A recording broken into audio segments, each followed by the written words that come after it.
Boa noite a todos. Nós estamos vivendo hoje, na sequência do nosso estudo sistematizado, mais um capítulo do Evangelho, aquele que trata exatamente de um assunto muito importante e que tem sido, assim, muito divulgado e, por que não dizer, até muito explorado pelas religiões, procurando estabelecer uma relação entre a salvação e uma dedicação maior ou menor aos princípios religiosos. Nós vivemos um momento também de grandes transformações da humanidade, em que as pessoas têm até se perturbado um pouco e, de repente, acontecimentos naturais, como, por exemplo, a passagem de um cometa, que, como a Gênese nos informa, esses astros, eles trazem consigo partículas renovadoras. De maneira nenhuma um cometa poderia representar, pela sua passagem, um problema maior, mas o desconhecimento, o exagero do misticismo, a busca desesperada de soluções milagrosas acaba fazendo com que as pessoas procurem meios, procurem desenvolver recursos para poderem se salvar. Mas salvar do que, afinal de contas? Porque determinados acontecimentos do próprio planeta Terra escapam à nossa ação. Em muitas situações, o fato de se pertencer a uma religião, de seguir os seus rituais, de seguir as suas indicações, isso por si só não significa que o indivíduo já possa se colocar a salvo, embora muitas religiões até ofereçam esse atrativo. Existe uma que até divulga o número das pessoas que vão ser salvas quando o mundo desaparecer. Quando nós fizemos esse estudo aqui em uma outra ocasião, parece que o final do mundo havia sido marcado para o dia 6 de setembro daquele ano. Ao que tudo indica, já passamos o dia 6 de setembro, há 2 anos dessa data. Hoje se marca o momento da passagem, que é da virada do milênio, 2000 anos. É bom lembrar que no dia 1º de janeiro do ano 2001, tudo continuará a ser como antes. Vamos ter que saldar os nossos compromissos, vamos ter que continuar vivendo a nossa vidinha, porque a tão falada destruição no seu aspecto físico parece que ainda não faz parte aqui da necessidade de renovação do nosso planeta. A doutrina espírita também está nos falando de salvação, só que não foi colocado que fora do espiritismo não há salvação. A primeira revelação é a síntese da justiça, é a apresentação da justiça cósmica, da justiça divina à humanidade terrestre. Jesus faria do amor a essência do cristianismo. E à luz do espiritismo, nós vamos encontrando a caridade como um meio de avaliação da mudança da pessoa.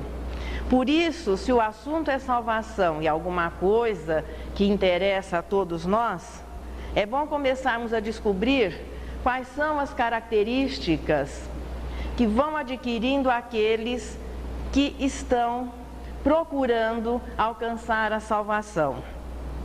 Nesse estudo do Evangelho, desde o 1º capítulo, nós podemos considerar cada título uma sugestão de mudança de comportamento. Então, se os companheiros forem fazendo assim uma recordação mental, o 1º capítulo trata de Deus. Portanto, o homem regenerado, aquele que está buscando salvar-se, é alguém que naturalmente acredita em Deus, sabe-se mortal e assume a sua imortalidade, porque muitas pessoas, a maioria das pessoas sabe-se imortal, mas continuam a viver como se a vida fosse apenas essa existência, do berço ao túmulo. O homem regenerado, aquele que está preocupado com a sua salvação, é o que assume a sua responsabilidade, que sabe que vai reencarnar para progredir e que pertence a um universo muito populoso, um universo infinito, dispondo, veja, das infinitas moradas do Pai para que ele possa desenvolver-se, para que ele possa purificar-se. Vai compreendendo que as aflições são lições e a revolta vai deixando de existir e ele vai contrapondo a revolta à resignação. E é sempre boa lembrança que resignação não é acomodação, mas resignação é a luta consciente por melhorar alguma situação. Sabe ser Jesus o responsável pelo planeta. E em verdade, a doutrina espírita é a que melhor define quem é Jesus. As religiões têm buscado, de uma certa maneira, divinizar Jesus, colocando a sua encarnação terrestre como alguma coisa até fora das leis, fora da realidade. Mas quem posiciona Jesus como um espírito puro, e como ele existem, um número incalculável no universo, que Jesus é importante para a humanidade terrestre, sim, é o responsável pela instrução dessa humanidade, tendo aceito esse encargo desde o momento da formação do planeta. Então sabe exatamente quem é Jesus e qual, veja, o elo de ligação, qual a importância para a humanidade terrestre. Entende que na doutrina espírita, nos princípios filosóficos do espiritismo, nós vamos encontrar o renascimento do cristianismo pela sua simplicidade, pela sua pureza. Nós vamos encontrar nos princípios espíritas o renascimento do cristianismo. É o homem que cultiva a simplicidade dos sentimentos, tem na brandura e na pacificidade a mansuetude, características assim na vida de relação, é alguém que não é tão difícil de se conviver. Na vida de relação também procura ser mais compreensivo, porque a capacidade de perdoar, ela se inicia num sentimento chamado suportar, é quando nós vamos ampliando a nossa capacidade de suportar, para que se chegue à compreensão, para que depois se chegue ao perdão. Ama o próximo. O que é amar ao próximo? Nós poderíamos assim traduzir de uma maneira muito simples, gostar de gente.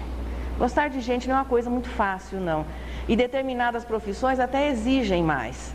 Então, um bom começo para o amor ao próximo é gostar de gente. Procure estender esses sentimentos ao inimigo. Não trombeteia, não faz alarde do bem que já consegue realizar. Treina uma convivência melhor com o próximo, iniciando no grupo familiar, partindo do respeito, dos cuidados, do carinho que dedique aos pais. E agora nós vamos descobrir do que é que nós vamos nos salvar. Esse é o perfil do homem renovado, do homem regenerado. E agora vamos descobrir do que é que nós temos realmente que nos salvar. O capítulo 15 nos traz trechos do Novo Testamento, trechos de Mateus e de Lucas. São 10 parágrafos apenas, um capítulo até relativamente curto. E nas instruções dos Espíritos, apenas Paulo, o apóstolo que levou a mensagem do cristianismo, não dentro das fronteiras de Israel, mas para aqueles que eram chamados de gentios, é uma mensagem apenas assinada por Paulo. Mas os fariseus, nós estamos lá para quem estiver seguindo com o Evangelho, é o parágrafo número 4. Mas os fariseus, tendo sabido que ele tapara a boca aos saduceus, se reuniram. E um deles, que era doutor da lei, foi propor-lhe esta questão para o tentar. Mestre, qual o grande mandamento da lei? Jesus lhe respondeu: amarás o Senhor teu Deus de todo o teu coração e de toda a tua alma e de todo o teu espírito. Esse, o maior, o primeiro mandamento. E aqui está o segundo, que é semelhante ao primeiro. Amarás o teu próximo como a ti mesmo. Toda a lei e os profetas se acham contidos nestes 2 mandamentos. Jesus, portanto, viera dar continuidade ao trabalho iniciado, veja, o trabalho de instrução à humanidade terrestre, que viria facilitar o desenvolvimento do sentimento de religiosidade, que faz parte da natureza humana. Até a época de Moisés, o politeísmo atendia às necessidades da humanidade que vinha progredindo, mas chegou o momento em que era importante que a ideia de Deus já se centralizasse em uma única entidade e que também não continuássemos a dispersar o nosso sentimento de adoração, cultuando representações da divindade. E a partir daí também oficializa-se a justiça. Mas a Jesus caberia a revelação maior, apoiando-se no trabalho de Moisés e especificamente no Decálogo. Jesus vem não só revelar, Jesus, um espírito puro, viria viver a mensagem maior, porque ele não estava apenas transmitindo informações a um grupo restrito de espíritos reencarnados, mas Jesus estava vivendo a grande mensagem para toda a população terrestre, que segundo cálculos posteriores do Camilo, que é o espírito orientador do Raul Teixeira, possivelmente de 25 bilhões de almas. Jesus não estava apenas informando ou ensinando meia dúzia daqueles que tiveram assim a felicidade ímpar de conviver com ele naquele momento, mas ele estava vivendo o amor a toda essa população e principalmente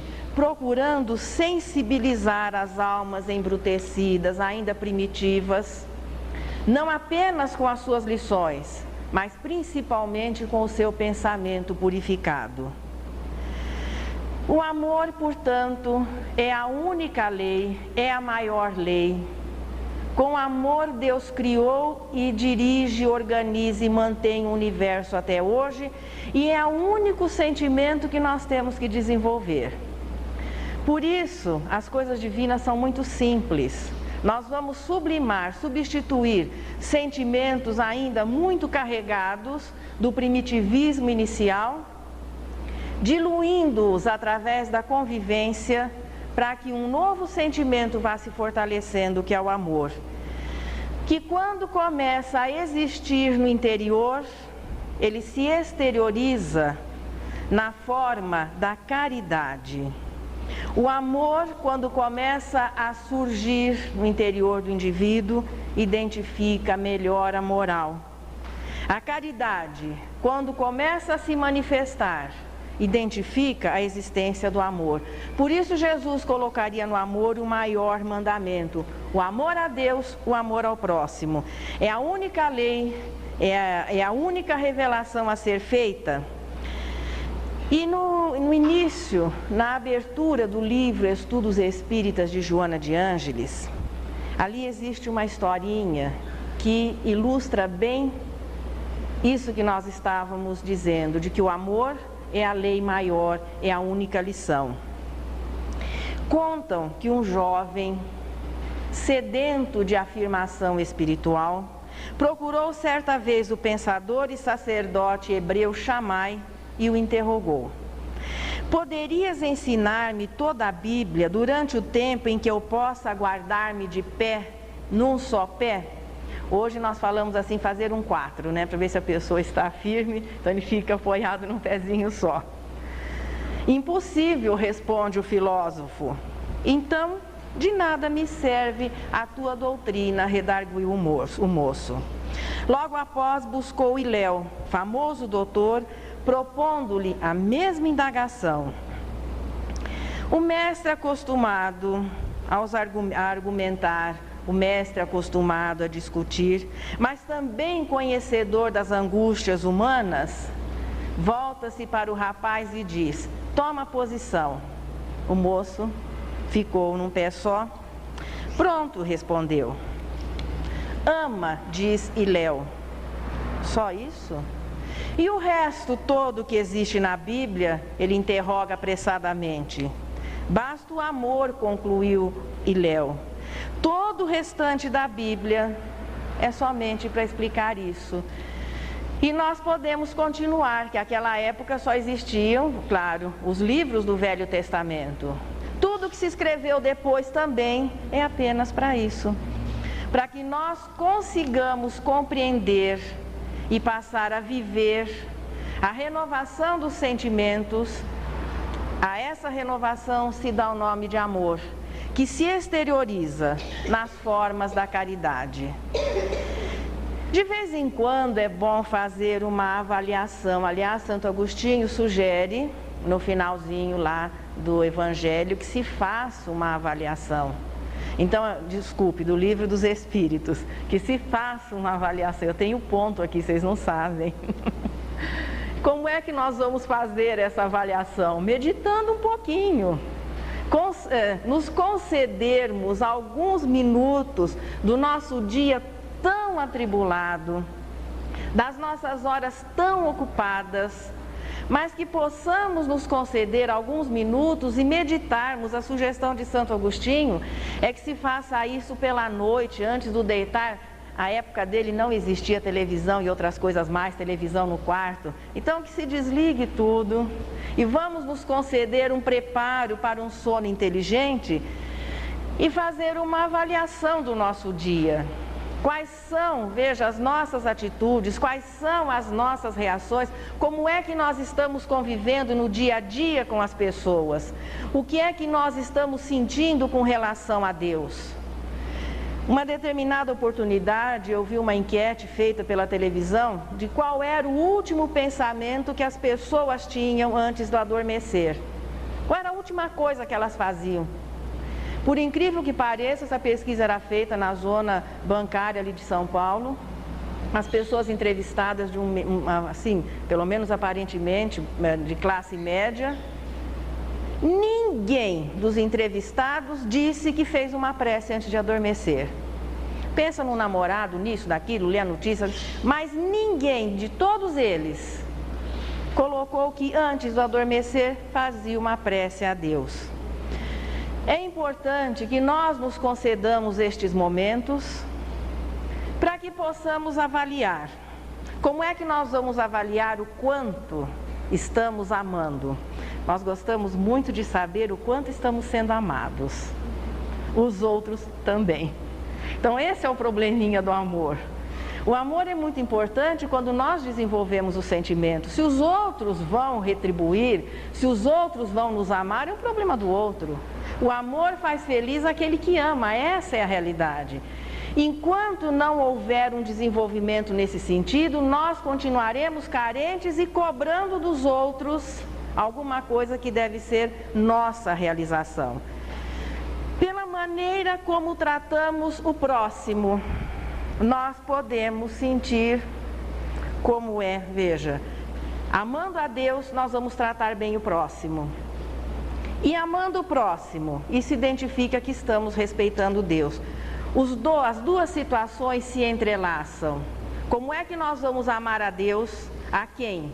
Num sentido figurado, nunca vimos, se não conseguimos conviver com o próximo mais próximo. E por que é que nós temos que amar ao próximo se não entendermos essa ligação que é Deus como Pai, como Criador? Os dois sentimentos se entrelaçam e dependem um do outro para que eles possam existir, para que eles possam se desenvolver. E é na espécie humana que o espírito vai desenvolver o sentimento, e é na espécie humana que ele passa a ter uma noção de Deus. Dizer-se que amamos a Deus, mas não toleramos o próximo, não corresponde à realidade. Dizer-se que ama o próximo, mas que desconhecemos Deus, também é uma situação não verdadeira. Essa foi a dúvida também de um doutor da lei. E aí nós vamos agora para o parágrafo número 2. Levantando-se, disse um doutor da lei para Jesus, para o tentar. Interessante que essa colocação nós vamos encontrar em várias passagens. O pessoal se revezava para ver se Jesus perdia a paciência. E no sentido, se ele se aborrecia, se ele ficaria irritado. Mestre, que preciso fazer para possuir a vida eterna? Respondeu-lhe Jesus. O que é que está escrito na lei? O que lês nela? Ele responde: amarás o Senhor teu Deus de todo o coração, de toda a tua alma, com todas as tuas forças e de todo o teu espírito, e ao próximo como a ti mesmo. Disse-lhe Jesus: respondeste muito bem, faze isso e viverás. Mas o homem, querendo parecer que era um justo, diz a Jesus: quem é o meu próximo? É aquela situação, hoje nós diríamos sair pela tangente. Ele entendeu muito bem, apenas que, de uma certa maneira, foi um pé para que Jesus pudesse, a partir daí, nos oferecer uma das histórias mais bonitas e melhor construídas para ilustrar o tema amor ao próximo. Um homem que descia de Jerusalém para Jericó, caiu em poder de ladrões que o despojaram, cobriram de ferimentos e se foram, deixando-o semi-morto. Aconteceu em seguida que um sacerdote, descendo pelo mesmo caminho, o viu e passou adiante. Um levita que também veio àquele lugar, tendo-o observado, passou adiante. Mais tarde, um samaritano que viajava, chegando ao lugar onde jazia aquele homem e tendo-o visto, foi tocado de compaixão. É importante assim grifar esse trechinho. Aproximou-se dele, deitou-lhe óleo e vinho nas feridas e as pensou. Depois, pondo-o no seu cavalo, levou-o a uma hospedaria e cuidou dele. No dia seguinte, tirou 2 denários e deu ao hospedeiro, dizendo: trata muito bem deste homem, e tudo o que despenderes a mais, eu te pagarei quando regressar. Qual desses 3 te parece ter sido o próximo daquele homem que caíra em poder dos ladrões? O doutor respondeu: aquele que usou de misericórdia para com ele. Aí Jesus só podia lhe dizer: então vai e faz o mesmo, porque era a pergunta do início da conversa. E essa história Jesus contou aos seus discípulos um pouco depois de eles haverem sido expulsos das cidades dos samaritanos.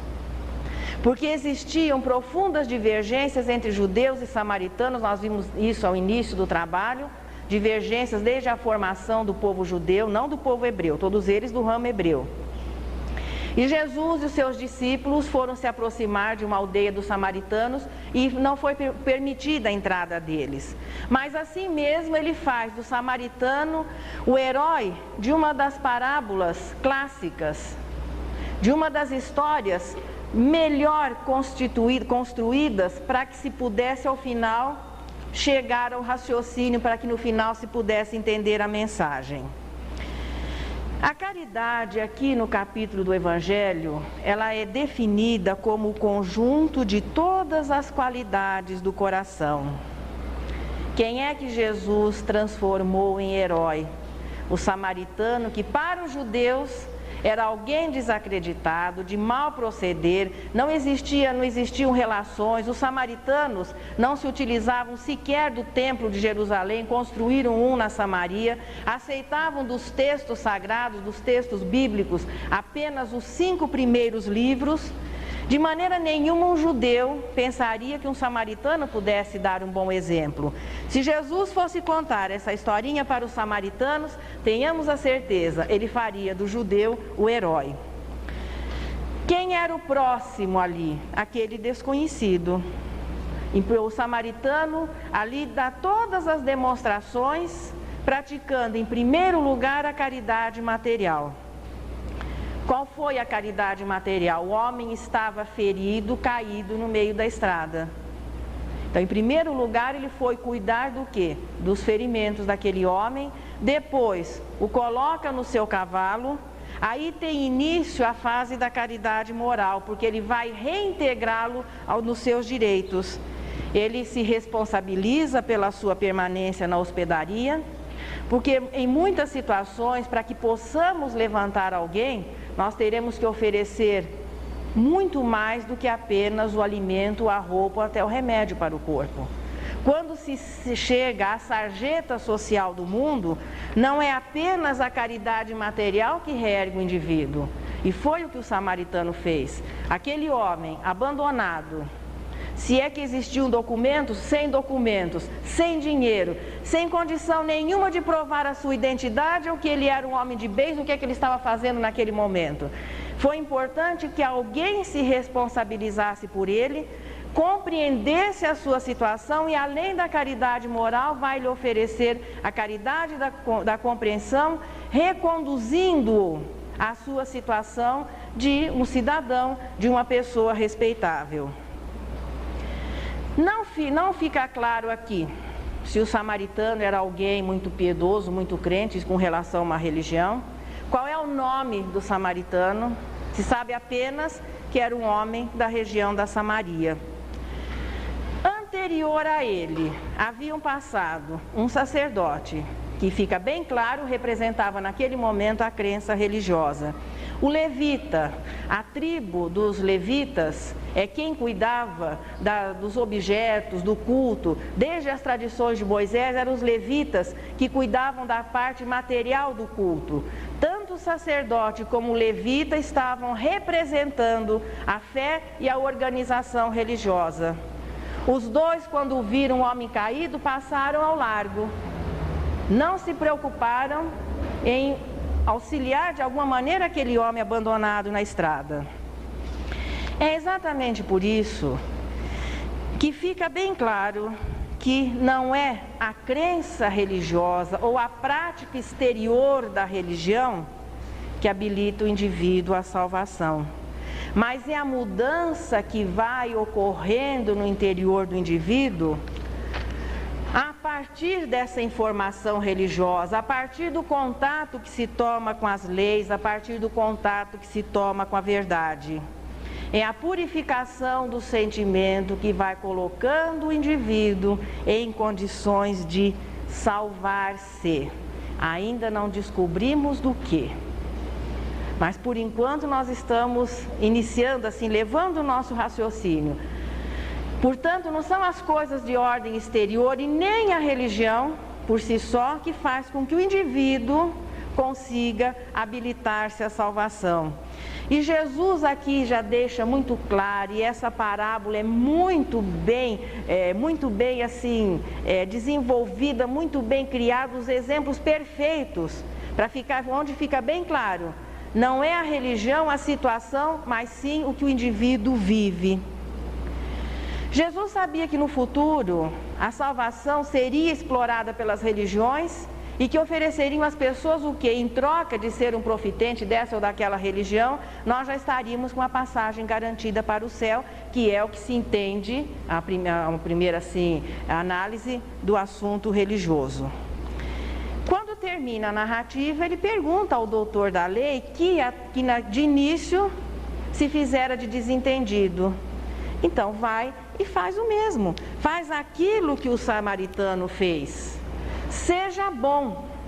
É isso que vai fazendo com que o indivíduo consiga salvar-se.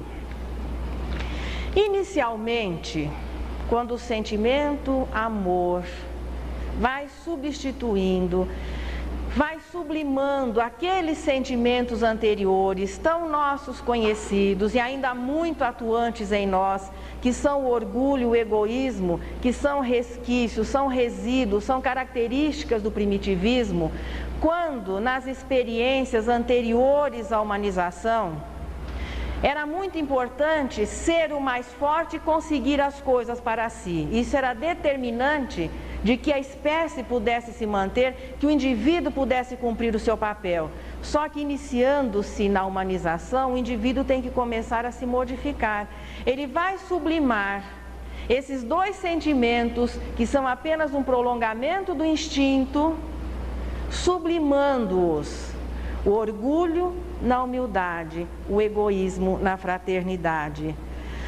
Só que tudo é realizado em etapas. Para que se chegue à caridade moral, nós temos que passar primeiro pelas expressões da caridade material, que é aquela que nos fere mais diretamente os sentidos. Então, ele viu o homem caído, machucado, qual foi a sua primeira atitude? Primeiro cuidar da parte material, depois reintegrar o indivíduo à sociedade.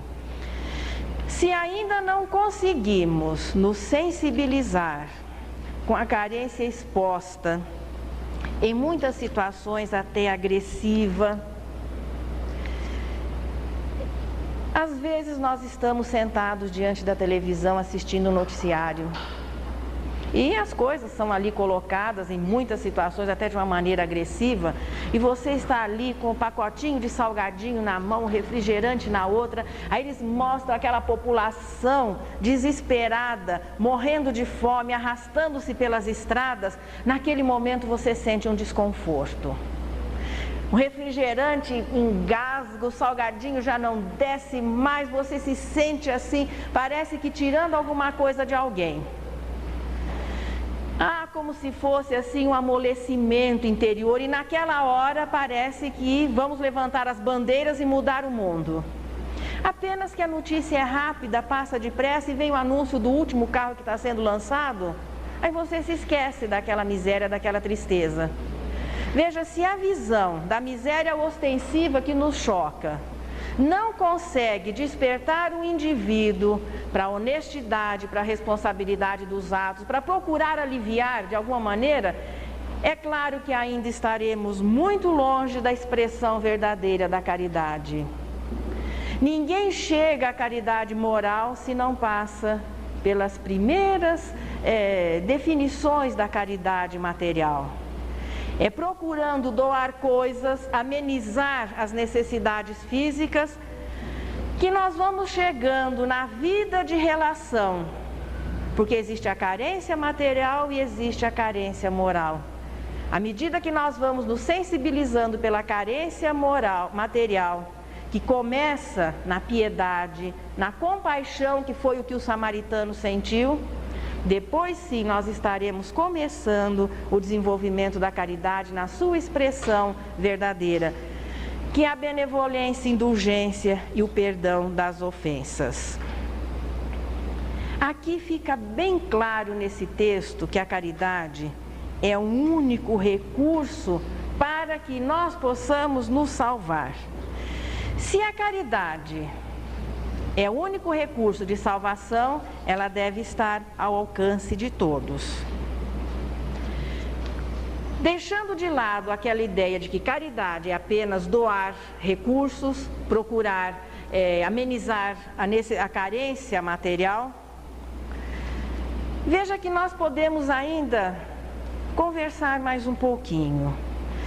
O samaritano poderia ter feito tudo o que fez e não ter agido com caridade. Mas como? Nós poderemos, no caso do samaritano, erguer alguém lá da sarjeta, até reconduzi-lo de uma certa maneira ao seu lugar na sociedade e não sermos caridosos? Se não existir um sentimento saudável, que aqui recebe o nome de compaixão, piedade, que são sinônimos, ainda não estaremos sendo caridosos. Veja que caridade é o sentimento que nos leva a tomar atitude, porque muitas vezes nós poderemos fazer grandes doações e não estarmos sendo caridosos. Existem situações em que o orgulho pode ser uma motivação para que o indivíduo procure amenizar as dores do próximo. Muitas vezes é ostentação, por isso a liçãozinha anterior, que o dedinho não deve saber o que a mão está fazendo. Então nós temos motivações interiores que muitas vezes nos levam até realizar atos de bondade, conceder benefícios, em muitas situações até ficar quietinho na hora em que alguém conceder até a caridade do sentimento, mas por dentro ainda a caridade não existir. É disso que trata o capítulo, porque quem está procurando salvar-se é o Espírito, e nós não estamos tratando com relação a esse tipo de salvação de algumas coisas de ordem exterior, dar a aparência de ser bom, de fazer grandes doações, de ser até uma pessoa considerada boa pessoa, é do sentimento que nós estamos falando, porque essa é a avaliação divina com relação à salvação. É o que Paulo, fazendo o fechamento brilhante desse capítulo, a epístola que ele dirige aos Coríntios. Epístolas eram as cartas que os apóstolos, epístola é carta, evidentemente, mas eram as cartas que os apóstolos e que principalmente Paulo enviava às igrejas, na impossibilidade muitas vezes de se fazer presente a muitas delas. Então ele enviava as suas cartas e elas foram transformadas num dos trechos do Novo Testamento nas epístolas que Paulo dirigiu a várias comunidades. Essa aqui foi dirigida aos Coríntios. E Paulo diz umas coisas interessantes. Ainda que eu falasse todas as línguas dos homens, mostrando o quê? Uma pessoa extremamente culta. Ainda que eu falasse a língua dos anjos, que pudesse, de uma certa maneira, entender-se com os bons espíritos. Se eu não tiver caridade, serei como bronze que soa e um símbolo que retine. Ainda quando tivesse o dom da profecia, que fosse concedida a essa pessoa faculdades mediúnicas, que penetrasse todos os mistérios, então ter um conhecimento com relação às religiões muito grande, tivesse perfeita ciência de todas as coisas, ainda quando tivesse toda a fé possível até o ponto de transportar montanhas, se não tiver caridade, nada sou. Veja que esse trecho aqui é muito importante para as nossas meditações, porque muitas vezes nós nos imaginamos ou nos julgamos muito caridosos, muito bons e com direito já a um passe direto para o céu, pelo fato de cumprirmos os nossos deveres na vida de relação, sermos portadores de faculdades mediúnicas, ou quando de uma certa maneira tivéssemos uma crença firme em Deus, que é o caso da fé. Mas se não existir um sentimento de compaixão, de piedade, que começa a nos suportar na convivência com as pessoas, é isso que vai determinar a bondade, vai estabelecer a condição moral das pessoas. A caridade é paciente, é branda e benfazeja. A caridade não é invejosa, não é temerária nem precipitada, não se enche de orgulho, não é desdenhosa, não cuida de seus interesses, não se agasta nem se azeda com coisa alguma, não suspeita mal, não se rejubila com a injustiça, mas se rejubila com a verdade. Tudo suporta, tudo crê, tudo espera, tudo sofre. A caridade, portanto, não é, como Paulo foi colocando aqui, a crença nos princípios religiosos, a observância dos rituais, ou recitar fórmulas intermináveis. A caridade não é apenas doação de bens materiais. A caridade também não se faz presente, se não existir o sentimento, nas faculdades mediúnicas com que possamos ter sido aquinhoados, sim, porque é uma concessão. A caridade é o amor ao próximo porque se crê em Deus. E crendo em Deus, considerarmos o nosso dever de suportar, de compreender até que se chegue ao amor ao próximo. A caridade é viver os ensinamentos religiosos, mas não na aparência, na exterioridade. Viver interiormente. É dar coisas também, mas respeitando e compreendendo aquele que recebe. É ter fé raciocinada, sim, que é aquela que pode até mudar uma montanha. O exemplo dessa mudança é o Monte Tabor. Mas aquela fé que faz com que o indivíduo movimente as mãos, e não a fé contemplativa, a fé inoperante, mas a fé que faz com que o indivíduo saia em busca das pessoas, para que eles possam, pelo seu exemplo, pelo seu auxílio, também compreender a importância da fé. A caridade na mediunidade é a humildade que leva o indivíduo a prestar o serviço. A mediunidade é uma faculdade, faz parte, veja, a comunicabilidade faz parte da natureza do universo, e comunicar-se entre espíritos também faz parte da natureza do espírito. Quando é entre encarnados e desencarnados, recebe o nome de mediunidade, apenas que, quando se pergunta assim, mas quem é o melhor médium? É aquele que é médium bombril, tem 1001 mediunidade, enxerga, fala, escreve? Não, é aquele que for melhor como pessoa. Porque a virtude, a bondade, é essa sim que vai emoldurar o trabalho que aquele servidor poderá realizar no campo da mediunidade. Agindo assim, diz Jesus, ganharás a vida eterna. O que é ganhar a vida eterna? Porque a pureza de espírito, parece que na nossa realidade aqui, planeta Terra, 1997, humanidade parece que mais para expiação do que para provas. Quando se fala assim, pois é, tem que ser, nós estamos preocupados de nos salvar, e isso é a pureza de espírito. Você olha assim, ai, acho que não vai dar, tão longe, tão distante, tão fora da minha realidade.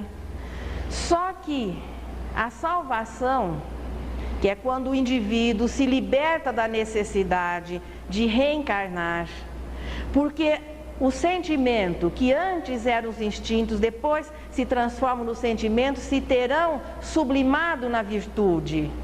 E é nesse momento que o espírito independe da reencarnação como meio de progresso, porque este sim já está salvo das suas próprias imperfeições. Um espírito puro, mesmo que encarnando, como foi o caso de Jesus, as leis da matéria, a convivência com pessoas inferiores, estamos dizendo isso no sentido moral, as dificuldades da jornada do caminho nunca vão se constituir em problemas para ele. Quando os doutores da lei, os fariseus, os saduceus ou o povo muitas vezes fazia pergunta para tentar Jesus, isso soa até engraçado. Como é que alguém poderia tentar macular a pureza? De maneira nenhuma Jesus perderia a paciência, de maneira nenhuma Jesus daria uma resposta agressiva. Mesmo na célebre passagem que vai ser vista mais adiante, em que ele expulsa os vendilhões do templo, os mercadores, o texto ali fica claro, enquanto ele os expulsava, ele os instruía. Nós conseguimos, por exemplo, na hora em que é o momento de instruir, mas a gente se perde, acaba agredindo ou o nosso filho ou a pessoa, você deixa de instruir a partir do momento que as suas emoções se descontrolam. Jesus expulsa os vendedores do templo, mas os instrui. Então era o quê? Realmente era a firmeza, era a convicção, mas não a maldade, e nós ainda nos embaralhamos muito nesses sentimentos. Portanto, que não exista preocupação maior, pelo menos por parte dos espíritas, de buscar a salvação de coisas de ordem material. Se por uma hipótese absurda, e eu pediria toda atenção quando se dá esses exemplos meio estranhos, porque alguém pode devagar um pouquinho o pensamento e falar, olha, a Dona Maria falou, nasceja que a Terra vai acabar. Digamos que por uma hipótese, o planeta Terra desaparecesse nesse momento, não aconteceria nada conosco. Perderíamos o corpo, mas poderíamos continuar tranquilamente estudando a lição, como estamos fazendo agora. Nada de material atinge o espírito. Então aquela preocupação de salvar-se, sim, nós temos que pensar em construir umas naves, porque o dia se a Terra acabar, a gente muda daqui. Veja, não deve existir a preocupação maior de salvação com relação à situação material. Salvar-nos da convivência das pessoas, muitas vezes a separação é um recurso para que não aconteça um mal maior. Só que nós precisamos conviver, nós precisamos das pessoas, da convivência com as pessoas para que possamos progredir. Aí é aquela hora que às vezes os espíritos falam e você olha assim e não concorda muito. Quanto mais aborrecido for o seu companheiro de jornada, melhor para você treinar a sua paciência. Comece a encarar a vida dessa maneira. Quanto mais você for perturbado, aborrecido na convivência, melhor, mais você pode progredir. A caridade tem exatamente como base a ausência de interesse pessoal. O espírito imperfeito, nós somos muito interesseiros. E até na relação com os espíritos, na nossa relação com Deus, nós gostamos de avaliação, que reconheçam aquilo que a gente faz de bom. O espírito imperfeito, portanto, sendo interesseiro, ele não consegue se desvencilhar daqueles sentimentos anteriores, que são o orgulho e o egoísmo, que na vida antes, veja, na fase antes da humanização, representavam a lei de conservação. Então, quando você vai ser caridoso no aspecto material, você, de uma certa maneira, vai ter um prejuízo material. Se você compra um pacote de arroz para dar para alguém, você teve um prejuízo. Então, se o seu desprendimento não for ainda suficiente para renunciar aquele dinheiro e doar para alguém, olha a dificuldade de a gente ser caridoso no aspecto material.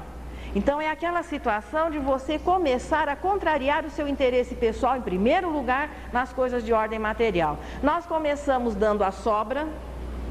Se olharmos assim, o guarda-roupa, por exemplo, das instituições que recebem doações, quando o pessoal anda de saia comprida, todo mundo doa as curtas. Se a moda é calça de boca larga, você recebe as de boca fina. Quer dizer que aqueles que recebem estão sempre atrasados com a moda do momento. Nós começamos dando o quê? O que sobra.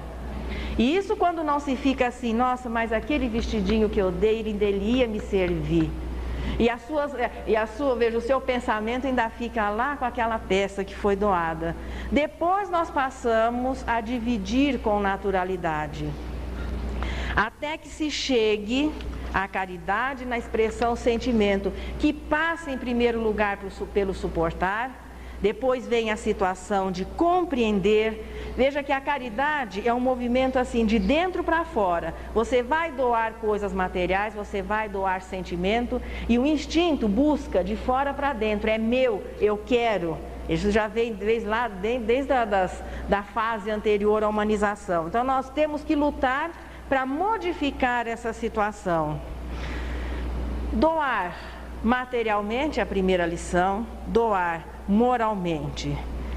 É o início, é permitir que aquele sentimento, que quando você estava diante da televisão e viu aquelas pessoas desesperadas de fome, então você sentiu um desconforto, permitir que esse sentimento flua. Permitir que os bons sentimentos vão suavizando esses resíduos muito fortes, muito ativos do primitivismo e que vão ocupando o espaço. É questão de substituir. À medida que os bons sentimentos vão ocupando um espaço dentro de nós, os outros têm que ser naturalmente expulsos.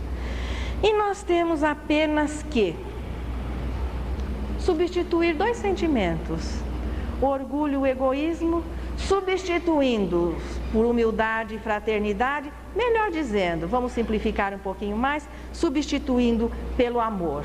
Começa no suportar, vai depois a compreensão, chega-se a piedade, chega-se a compaixão, e é isso que vai nos habilitar a situações mais complexas, onde nós poderemos e naturalmente teremos que chegar ao amor incondicional ao próximo e até o amor ao inimigo.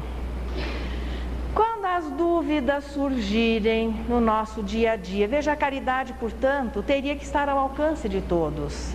Não é só a doação material, mas é a doação moral, ao alcance de todas as pessoas. Na dúvida, quando no momento de agir nós tivermos alguma dúvida, qual atitude a ser tomada? O samaritano anônimo é o modelo do homem regenerado. Possivelmente ele tinha afazeres também. Pode ser até que ele foi prejudicado, ele ia para algum lugar, ele teve um prejuízo material, ele parou para socorrer, ele mudou o seu roteiro, ele se responsabilizou pelos débitos, ele teve compaixão daquele homem. Então, naturalmente, a caridade ali foi alguma coisa em que ele perdeu algo, mas ganhou muito se considerarmos a evolução dos nossos sentimentos. A caridade, portanto, é só substituir o primitivismo ainda tão atuante nas sublimações do amor, que vai fazer com que a nossa vida de relação seja muito bonita, e principalmente quando nós deixarmos de cobrar que os outros sejam gratos por aquilo que recebem, mas começarmos a ser muito gratos a tudo aquilo que a vida nos ofereça. Hoje, já que se falou de caridade, eu sei que a poesia vai ser um pouquinho maior, mas acredito assim que ela vem bem de encontro àquilo que nós estudamos na primeira parte, que é fora da caridade não há salvação. É o irmão da caridade. Frei Damião vivia numa choça, a mais humilde que idear se possa, um recanto perdido entre cerros perdidos, amparando aos doentes e aos caídos. Mãos calosas na gleba, ele mesmo produz o pão que come e a roupa que o reveste. E agora, mais cansado e mais sozinho, acolhe os viajantes do caminho, quais se fossem Jesus. Era assim que vivia o servo do Senhor, coração transformado em pousada de amor. Aos romeiros sem lar, de visita choupana, a lhe pedirem rumo, amparo e vida nova, sabia atenuar os rigores da prova, doando-lhes consolo à rude estrada humana. Fosse o pranto de mãe, fosse a triste mendigo, aos enfermos sem fé que o desespero alcança, aos famintos de pão e às almas em perigo, entregava o socorro e a bênção da esperança. Assim envelhecera Frei Damião, sentindo Jesus Cristo em cada coração. Quanto tempo vivera não sabia, auxiliava a todos, noite e dia. Mais tarde adoeceu, e mesmo assim, curvado para a terra, erguia as mãos trementes, socorrendo viajores e doentes, embora sempre a febre a recordar-lhe o fim. De corpo gasto e desarticulado, numa noite de gelo, ele escuta um chamado. Damião, Damião, há mau tempo, abre a porta, liberta-me do frio que me corta. Levanta-se o velhinho e abre a cabana estreita. Vê diante de si o enfermo que se arrasta. Nota-lhe o corpo em lepra a desfazer-se todo. É um pedinte da estrada em chaga, sangue e lodo. Abriga-me hoje só, diz ele suplicante. Damião não vacila e dá-lhe o próprio teto. Lá fora a ventania é o tumulto completo. Ulula um furacão desatado e violento. Tombam troncos viris aos arrancos do vento. Tenho fome, Damião, clama o recém-chegado. O velhinho febril treme, avança, tateia, procura o pão guardado e dá-lhe o pão que tem entre o prato e a candeia. Tenho sede, Damião, pede o estranho viajor. Trago a garganta em fogo em tremenda secura. Damião traz-lhe um pouco de água pura. E o pobre continua em voz lenta e magoada. Tenho frio, Damião, sofri muito na estrada. O irmão da caridade não hesita, dá-lhe a pele de uso que o recobre. Entretanto, o infeliz, tão triste quanto pobre, exclama: estou cansado, a inquietação me agita, ajuda-me a dormir, quero um leito, Damião. Damião dá-lhe o leito e se deita no chão. Mas o pobre na cama, agasalhado e quente, roga em pranto: Damião, tenho o corpo doente, aquece-me por Deus, tenho a carne ferida, vem a mim, teu calor pode salvar minha vida. Damião não vacila, ergue-se com carinho, ele conhece a dor dos tristes do caminho. Lembra outras noites más, chuvosas e nevoentas, e abraça-lhe ao deitar as chagas purulentas. Mas nisso a choça escura se ilumina. Damião sente um choque e busca o itinerante, mas já não vê o pobre suplicante. Erguera-se o mendigo, mostra um rosto diverso e um sorriso sereno. Ajoelha-se à pressa o irmão dos infelizes, e no pranto a banhar-lhe o rosto em cicatrizes, reconhece no estranho o mestre Nazareno. Ele fita em Damião o olhar de amor e luz, e enquanto a tempestade estraçalha o arvoredo, como quem sente o céu em divino segredo, Damião deslumbrado, tendo amigo celeste lado a lado, diz apenas: Jesus. O mestre se aproxima e fala-lhe de manso: Damião, vem comigo, encontrarás agora o tempo do descanso. No outro dia, mais cedo, outro irmão aparece, vem rogar a Damião a bênção de uma prece, mas verifica em mágoa e desconforto, o irmão da caridade estava morto. No entanto, qual se o corpo imóvel resguardasse recôndito vigor, trazia na algidez da própria face uma expressão de paz e um sorriso de amor.